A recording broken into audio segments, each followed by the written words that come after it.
Assalamualaikum warahmatullahi wabarakatuh. Perkenalkan saya Jeremy Lucius dari Fisika E 2020 Universitas Negeri Jakarta. Di sini saya akan menjelaskan tentang fenomena transport sebagai tugas fisika statistik. Yang pertama, koefisien viskositas. Jika pada gambar O aksen dalam menyajikan sumbu imajiner suatu gas yang mengalir dari kiri ke kanan, maka gradien kecepatan ke arah sumbu X akan bertambah secara berturutan pada lapisan makin ke atas terhadap sumbu itu. Sekitar paralel terhadap sumbu itu menampilkan kecepatan hanyut atau drift velocities pada lapisan gas relatif terhadap kecepatan pada lapisan O aksen. Hal ini menyebabkan bahwa molekul-molekul gas dalam setiap lapisan juga berada dalam gerakan termal secara acak. Artinya ada beberapa molekul dalam lapisan di atas O aksen akan melintasi lapisan bawah secara serta-merta dengan jumlah yang sama. Selanjutnya kita dapat mencari transport momentum yang melintasi sumbu O aksen melalui 3 langkah. Yang pertama, menentukan flux molekul, yaitu jumlah molekul yang melintasi sumbu O aksen tiap satuan luas tiap sekunnya. Kedua, menentukan jarak vertikal rata di atas atau di bawah sumbu O aksen. Yang ketiga, menentukan laju hanyut rata. Dengan mengkombinasikan besaran tersebut, kita dapat menentukan transport momentum neto yang melintasi O aksen dan hubungannya terhadap koefisien viskositas dari gas. Gaya yang bekerja pada fluida cair menghasilkan tekanan sebesar F rata-rata per A sama dengan N du per dy, di mana N adalah koefisien viskositas. Gas real jika punya viskositas, besarnya dapat ditentukan dengan cara berikut. A di mana adalah posisi tumpukan terakhir sebelum molekul menyeberang ke bawah melalui S. Gerak acak molekul dengan laju rata-rata V bersuperposisi dengan gerak ke kanan, yaitu delta Y sama dengan 2/3 lambda. Momentum molekul gas karena arah gerak ke kanan adalah untuk permukaan A, yaitu M dikali U0 tambah 2/3 lambda du per dy. Dan untuk permukaan B, M dikali U0 dikurang 2/3 lambda kali du per dy. Flux molekul yang menyeberang persatuan luas waktu adalah NV per 4V sama dengan 1/4 NV. Neto momentum dalam arah aliran yang dibawa menyeberang permukaan persatuan luas waktu adalah G neto sama dengan 1/3 M dari lambda dikali NV dikali du per dy.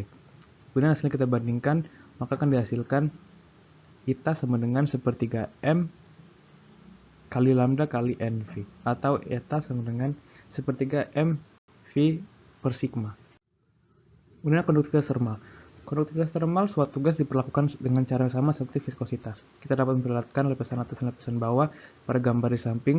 Lapisan gas dianggap tipis dan lapisan bagian atas harus memiliki temperatur lebih tinggi daripada lapisan bawah.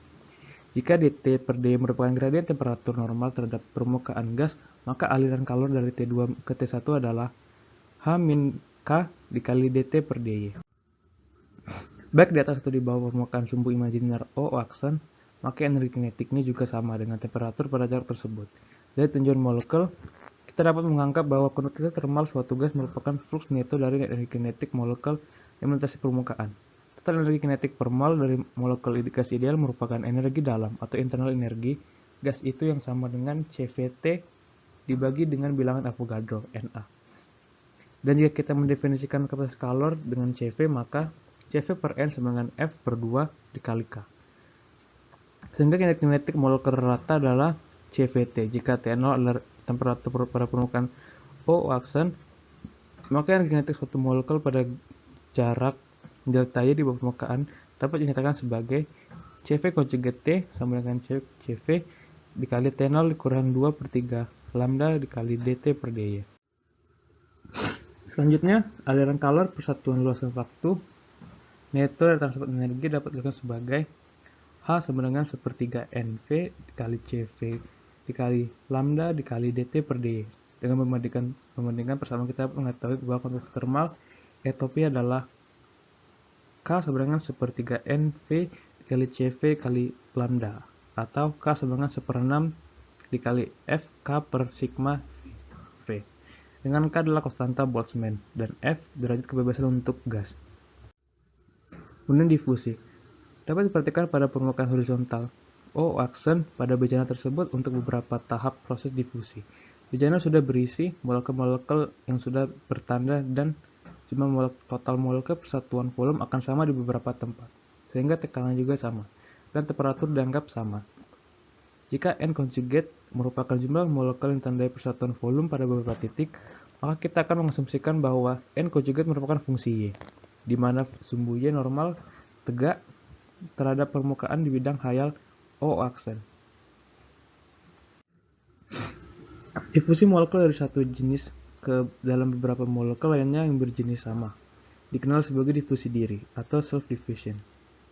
Koefisien difusi ditentukan dengan persamaan hukum Fick, yaitu dN conjugate per dy. Dapat diasumsikan bahwa tiap molekul melakukan tumbukan terakhirnya sebelum melintasi molekul yang telah ditandai pada jarak tegak lurus 2/3 dari jauhnya permukaan. Jika dN0 conjugate per dy merupakan jumlah molekul yang sudah tandai persatuan volume pada permukaan O aksen, jumlah molekul yang sudah tandai persatuan volume pada jarak 2/3 di bawah permukaan adalah N conjugate sama dengan N0 conjugate dikurang 2/3 lambda dikali dN conjugate per dy. Dengan demikian, flux neto merupakan gamma sama dengan min sepertiga V dikali lambda dikali dN conjugate per dy. Jika dibandingkan dengan dN conjugate per dy, maka ditunjukkan bahwa D sama dengan min sepertiga V dikali lambda sama dengan sepertiga V per N sigma, dengan N merupakan jumlah total molekul persatuan volume. Kemudian laju rata-rata. Dan kita definisikan laju rata-rata sebagai V rata-rata sama dengan integral 0 sampai tak hingga V NV dV per integral 0 sampai tak hingga NV dV. Kita sederhanakan akan didapatkan integral 0 sampai tak hingga V pangkat 3 E pangkat min MV kuadrat per 2 KT dV per integral 0 sampai tak hingga V kuadrat dikali E pangkat min MV kuadrat per 2 KT dV. Kemudian kita misalkan X sama dengan MV kuadrat per 2 KT, maka kita dapatkan V akar 2 KT per M dikali X pangkat setengah.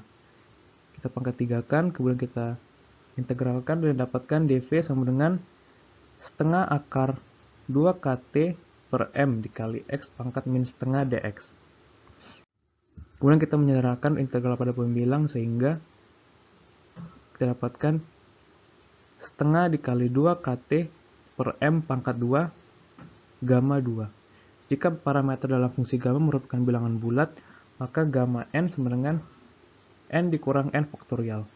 Dengan demikian pembilang bernilai setengah dikali 2 KT per M pangkat 2. Selanjutnya kita lihat pada integral pada penyebut dengan substitusikan yang sama dengan di atas, maka penyebut berubah menjadi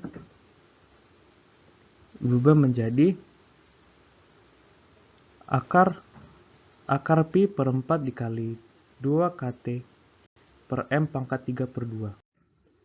Sehingga laju rata-rata adalah V rata-rata sama dengan akar 8 KT per pi M. Kemudian jalan bebas rata. Seperti kita ketahui dalam teori kinetik gas bahwa laju rata dari molekul gas mempunyai orde 10 pangkat 3 meter per second. Pada mulanya hasil ini menimbulkan suatu pertanyaan atau teka-teki karena pada beberapa fakta, misalnya gas berbau seperti amonia yang dibuka dalam botol, setelah bergerak beberapa meter dalam ruang, ternyata memerlukan waktu beberapa menit atau dapat dikatakan gas tersebut bergerak relatif lebih lambat. Clausius mengatakan bahwa ini terjadi karena adanya tumbukan dari molekul-molekul itu dalam ruang. Artinya, dalam molekul amonia tidak dapat bergerak sangat jauh tanpa adanya desakan dari udara, sehingga rangkaian lintasan berubah menjadi lintasan zigzag. Lalu pernyataan tersebut akhirnya melahirkan konsep tentang lintasan rata, yaitu sebuah lintasan dari sebuah molekul yang bergerak antara beberapa tumbukan. Clausius menyebutnya sebagai jalan bebas rata atau mean free path. Ini kita lihat sini adalah ilustrasinya. Kemudian tumbukan terjadi bila mana jarak antara pusat molekul menjadi sama dengan diameter molekul D, seperti gambar di bawah.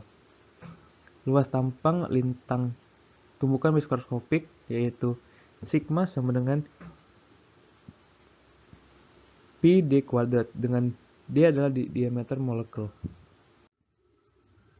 Untuk mempermudah pengertian, kita misalkan suatu lapisan tipis dari gas dengan ukuran panjang dan lebar L, serta ketebalan dx seperti gambar di samping.